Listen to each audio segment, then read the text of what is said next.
抓饼，将手抓饼放入锅中，打入一个鸡蛋。土豆，将土豆去皮切丝。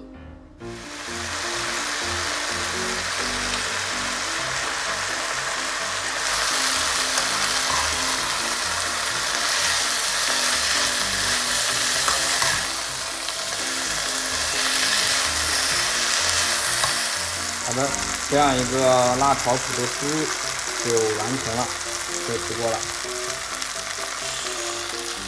旁边这个，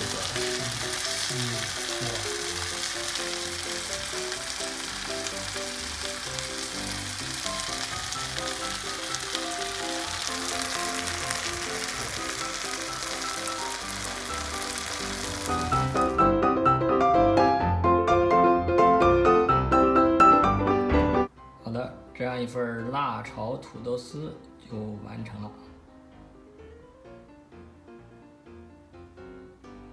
然后搭配一个手抓饼，